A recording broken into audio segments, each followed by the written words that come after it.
አዲስ አበባ መሀል አዲስ አበባ እንግዲህ ዓለም ከሚያየው መብራት ላይ ሆኖ ቤት በመኪና እያፈረሰ አላያችሁት እንደ በግሬደር ሲያፈርስ? አረ አንተን ሳር ቤት ማቃጠል ሊያቅተው ነው ግንብ እያፈረሰ አንተን መግደል ሊያቅተው ነው እንደ ጫካ ውስጥ ያለውን አዲስ አበባ መሀል ላይ እያረደ ምን እስከምንሆን ነው እንዲገባችሁ ነው? ምን እንደው ምን ስለሆነ ነው አሁን ምን ሸፍተውኛ? ምን ስለሆነ ነው ወደ ውጊያ ምን ወጣው? በቃ ወጣቱ ሱሪውን ዝቅ አድርጎ አይቂጡን እያሳየ እንዲህ እያረገ በቃ አስሬ ምን እያድርገባ ነው? እስከምትደፈር ነው የምታዩስ እንደናት አይቆረስ ወይ የሚቆረስ ቢሆን ካሉት ይሄን ከሚሞት አካላቸው አጎደውት ህፃናቱ እየቆረጥን ልብ እንሰጣችሁ ነበር። አማራ አይደለን እንዴ እኛ የተለየ ትውልድ ተወልደናል እንዴ? አይቆጨንም እንዴ? ህወሓት ትናንትና ቤትህ ውጣ እያለኝ ሚስት እንደፍራባለኝ ደብቀ ይዘው እንጂ ነውረን ነገ ደግሞ በአደባባይ ትደፍርልሃለህ። ህግ የለም ይላል። ህግ የለም። ቤተክርስቲያን ጧት ማታ የሚለፈልፈው ቄሱ ህግ አይደለም። አትግደል፣ አትዝረፍ፣ አትዋሽ እያለ አይደለም። ህግ አይደለም ይሄ። ህግ ማለት ለአንተ በሽቦ ጥምጥም ቢላ ወገብህን መምታት ነው። ሽቦ ጥምጥም ነው ህግ ማለት። ዱላ ይሄ ነው ህግ ማለት ይሄ ነው። ህግ ማለት የተማርነው ነው። ቤተክርስቲያን የተማርነው ነው። መስጊድ የተማራችሁት ነው ህግ ማለት። አባቶች ለምንድን ነው ልፍስፍስ ያለ ቋንቋ የምትናገሩት? ልፍስፍስ ያለ ቤተክርስቲያን የክርስቶስን መስቀል ይዞ ልፍስፍስ ያለ ቋንቋ ምን ማለት ነው?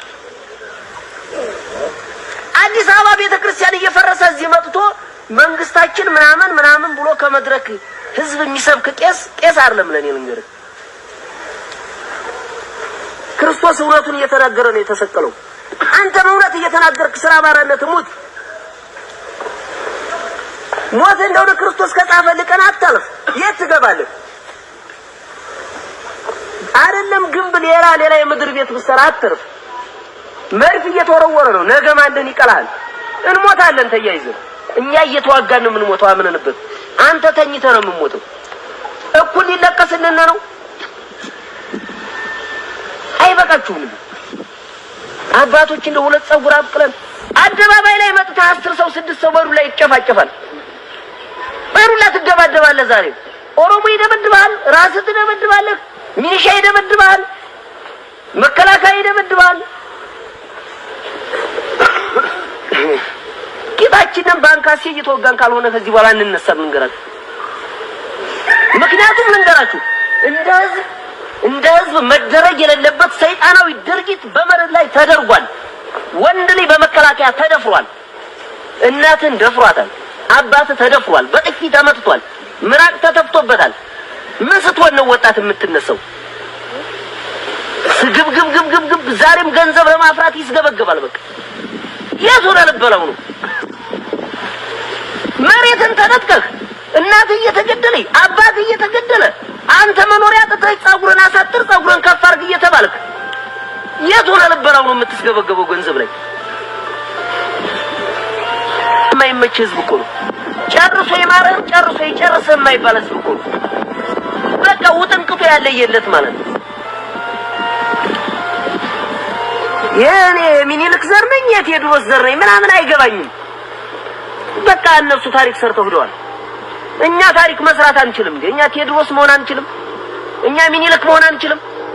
ራሱን መከላከያ ያጠፋኝም ብሎ ጥይት የጠጣ አማራ የለም፣ ፋኖ የለም። እና ከዚህ በላይ ቴዎድሮስነት የት ይመጣል?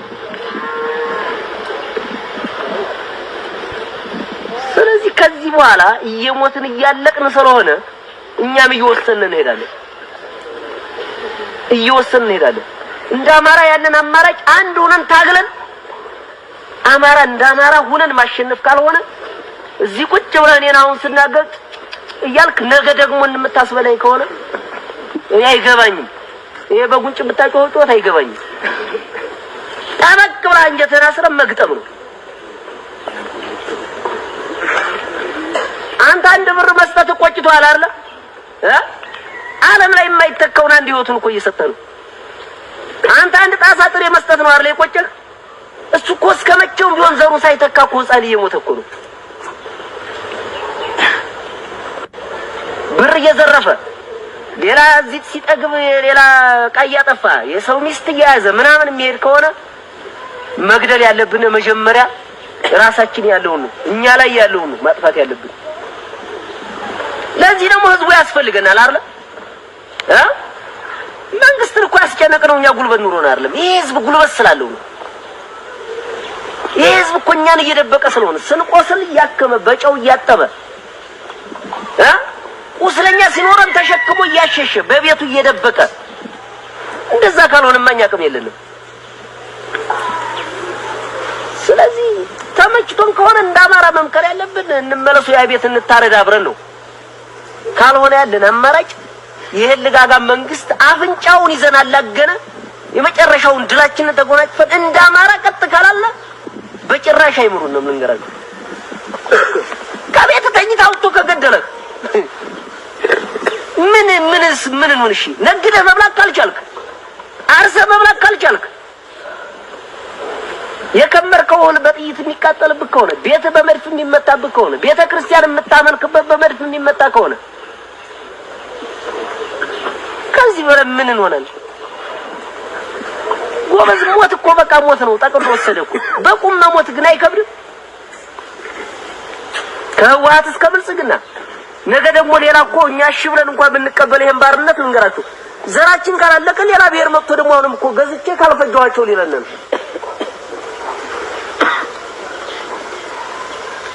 አንድ ነገር ብቻ ብዬ ልጨርስ። ያው አሁን ልጨርስ እያልኩ በጣም አስረዘምኩና እባብ ታውቃላችሁ አይደል? በጣም ብዙ ጊዜ ነው የምናገራት። አማራ በቃ ይሄ ስለሆነ መጨረሻው ማለት ነው። እባብ ከወንዙ ላይ ሆኖ ውሃውን ለመሻገር በጣም ያው በውሃ ውስጥ መሄድ መቼም አይችልም አይደል? አንድ ሰው ሊሻገር ሲል አሻግረኝ እስኪ እባክህ ይለዋል። ይሄን ወንዝ ፈርቼ ነው አሻግረኝ ይለዋል። ምን ችግር አለው? አይከብደኝ አሁን ይሄን ብሸከመው ባሻግረው ይልና እንደ አማራ ያለው የዋህ ነው። ኦሮሞ እንዲያረገ ብትሉ አያምንም። እባቡን ከጭንቅላቱ ላይ ጠምጥሞ ይዞት ይሻገራል በወንዙ። ከተሻገረ በኋላ ምን ይለዋል መሰላችሁ? ውረድልኝ እንጂ ይለዋል። አይ እንግዲህ በስንት መከራ መውጣት ያለብኝና ጭንቅላት ሰቅለኸኝ እንዴ ቢወርዳለሁ አለው።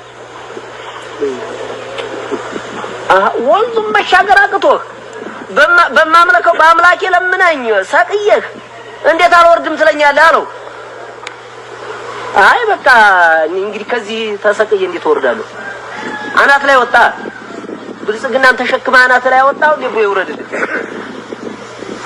ያነባ ቢደረግ ቢሰራም ቢያለ በቃ ሰውየው እሺ በእንስሳቶች ይፈረድብኝ እንግዲህ በእነሱ ቋንቋ ይፈረዱበትና እንዳረጋ ያርገኝ ተባለ። የመጀመሪያው ተጠያቂ ጅብ ሄደ። እንደዚህ አርጋ ያሻግረው ነበር ጭንቅላቴ ላይ ተጠምጥሞ አልወርዳል አለው። ጭንቅላት ከተሰቀልክ በኋላ ምን ሌላ ምክር አለው? ዝም ብለህ ብለዋል። ቀበሮ መጣኝ። ጭንቅላት ላይ ተሰቅለህ እንግዲህ ምን መውረድ የለም ዝም ብለህ ደሙን መጣጣለው። ነብር መጣ።